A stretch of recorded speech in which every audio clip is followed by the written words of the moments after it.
रुग्णालयात अनोखा विवाह सोहळा। आजारी वधूला उचलून घेऊन नवरदेवाने घेतल्या सप्तपदी। मध्य प्रदेशच्या राजगड जिल्ह्यातील ब्यावरा शहरात अक्षय तृतीयेच्या निमित्ताने एक अनोखा विवाह सोहळा पाहायला मिळाला। लग्नाआधी अचानक वधूची तब्येत बिघडली, पण कुटुंबाने शुभमुहूर्त वाया जाऊ दिला नाही। त्यांनी थेट रुग्णालयाचं रूपांतरच लग्न मंडपात केलं। या लग्नाने सर्वांचंच लक्ष वेधून घेतलं।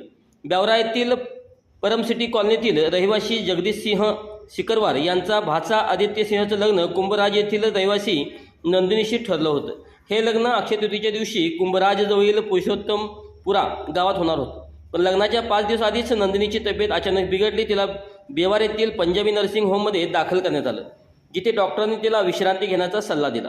नवरीची तब्येत आणि लग्नाचा शुभ मुहूर्त अशा दोन्ही गोष्टींची कुटुंबियांना काळजी वाटत होती।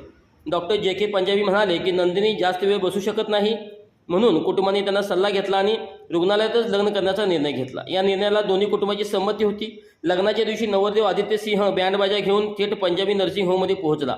लग्नाचा मंडप रुग्णालयातच सजवण्यात आला होता। विधी पूर्ण झाले। नवरदेवाने नवरीला उचलून घेत सप्तपदी घेतल्या। या दृश्याने तिथे उपस्थित असलेल्या सर्वांचेच डोळे पाणावले।